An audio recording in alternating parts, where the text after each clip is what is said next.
안녕하세요. 하트포드 제일장로교회 성도님들. 어제는 요한일서 2장 15절과 17절을 통해서 세상을 사랑하지 말라는 말씀을 함께 묵상했습니다. 세상에 있는 육신의 정욕, 안목의 정욕, 이생의 자랑은 다 지나가지만 하나님의 뜻을 행하는 자는 영원히 거한다는 말씀이었습니다. 오늘 말씀에서는 요한이 한 걸음 더 나아가서 세상을 사랑하는 마음이 어떻게 믿음을 무너뜨리는지 구체적으로 경고합니다. 그것은 바로 거짓된 가르침과 적 그리스도의 영, 그것들이 교회 안에 들어오는 것입니다. 요한은 우리에게 이 시대의 혼란 속에서 진짜 예수님을 붙잡는 법을 가르칩니다. 그래서 오늘 말씀을 읽겠습니다. 아이들아, 지금은 마지막 때라. 적 그리스도가 오리라는 말을 너희가 들은 것과 같이 지금도 많은 적그리스도가 일어났으니 그러므로 우리가 마지막 때인 줄 아노라.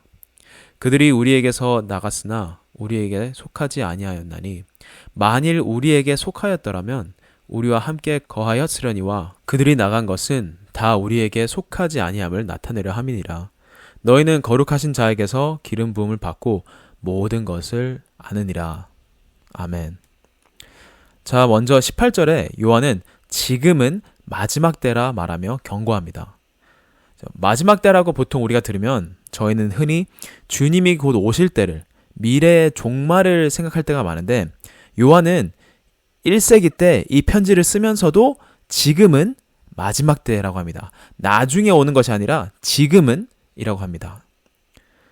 그래서 마지막 때라는 개념은 단순히 그냥 세상의 끝 직전을 가리키는 것이 아니라 예수님의 초림부터 재림까지 이어지는 하나님의 구속 역사 전체의 마지막 구간을 의미합니다.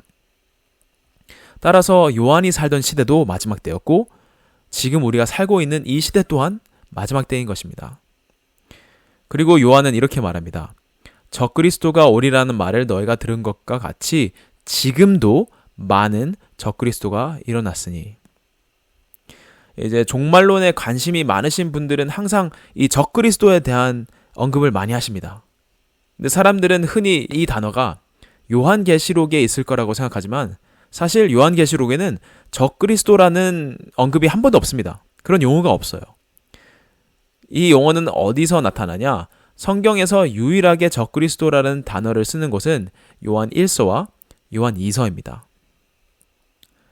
그럼 이제 적그리스도란 그럼 도대체 무엇이냐라고 물었을 때 이 단어 자체로만 본다면 이 단어는 헬라어로 안티라는 preposition 접두사와 그리고 그리스도를 합쳐서 만들어진 단어입니다.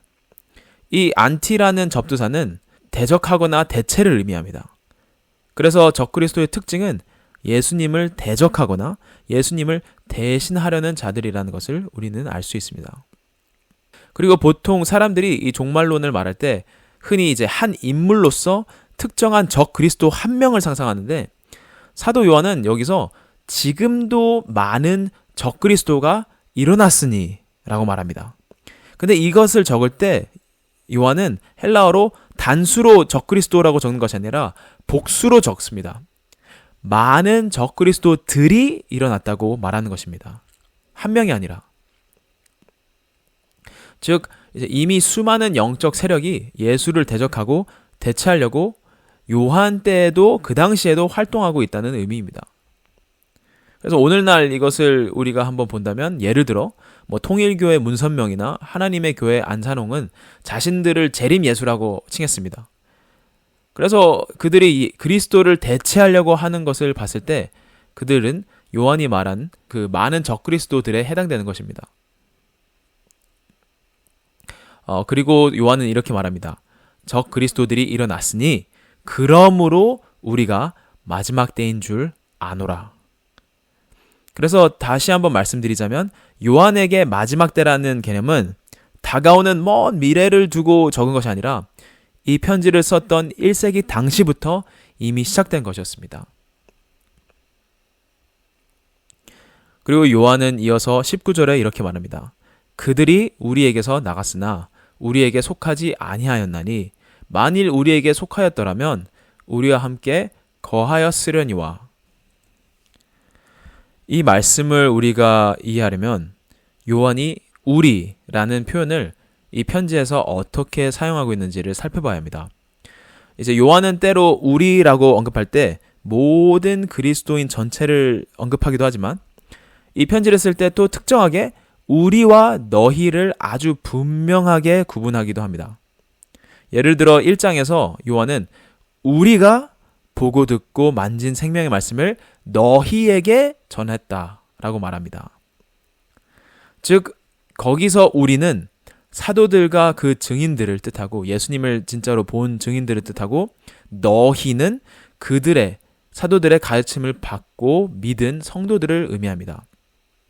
그래서 이렇게 우리와 너희를 구별할 때도 있습니다. 그래서 이제 오늘 읽은 19절에서 그들이 우리에게서 나갔다라는 그 말은 지금 요한일서의 독자들에게 잘못된 가르침을 전하고 있는 그 거짓 교사들을 가리킵니다. 이 거짓 교사들은 자신들이 사도들에게서부터 온 사람들이라고 주장했지만 요한이 말하고 싶은 것은 이겁니다. 그들은 한때 사도들이 감독했던 공동체 안에 있었을지라도 사도들의 가르침에 진정으로 속한 사람들은 아니었다는 것입니다. 그래서 그들이 듣는 자들의 신뢰를 얻으려고 우리는 사도 요한이나 그 사도들의 공동체에 있었던 사람들이야 라고 말하고 다닐지라도 요한은 분명하게 선을 긋습니다. 그들은 우리에게 한때 있었을지는 몰라도 그들은 우리에게 속했던 사람들이 아니다 라고 말하는 것입니다. 그 증거가 무엇이냐? 그들은 우리와 더 이상 함께 거하지 않는다. 그것이 증거입니다. 그들은 겉으로는 사도들의 공동체에서 나왔지만 실제로는 그 사도들의 가르침을 받아들이지 않은, 속하지 않은 자들이었다는 뜻입니다. 그리고 20절에 나아가서는 요한은 믿는 자들에게 이렇게 확신시킵니다. 너희는 거룩하신 자에게서 기름 부음을 받고 모든 것을 아느니라. 이제 기름 부음은 이게 무엇을 뜻하느냐? 성령의 임재와 가르침을 의미합니다. 그리고 예수님이 이제 그리스도라고 불리시죠. 그 말은 기름 부음 받은 자라는 뜻인데 그분 안에 있는 우리도, 예수님 안에 있는 우리도 성령의 기름 부음을 받아서 진리와 거짓을 분별할 수 있습니다. 그래서 이 거짓 교사들이 그들에게 가서 막 가르치려 하는데 이제 요한은 말하는 거죠. 너희들은 그 거짓 교사들의 말을 들을 필요가 없다. 왜냐면 그 성령의 기름 부음으로 너희들이 하나님에 대해서 알 수 있기 때문이다. 그리고 모든 것을 알고 있기 때문이다. 그러니까 그들의 말을 듣지 말아라 라는 차원에서 이 말을 하는 것입니다. 근데 이제 요한은 모든 것을 안다라는 표현을 말할 때 세상의 모든 지식을 다 가진다라는 뜻이 아니라 진리의 핵심인 곧 예수님이 그리스도이심을 아는 지혜를 성령께서 가르쳐 주신다는 뜻입니다. 근데 어떤 사람들은 이 구절을, 이 20절을 너무 잘못 인용합니다. 잘못 사용합니다. 어떤 분들은 이 구절을 사용하면서 이렇게 말합니다. 나는 성령님이 있기 때문에 나는 제대로 하나님을 알고 있어. 이해하고 있어. 다른 사람들에게 배울 필요가 없어. 이렇게 말합니다.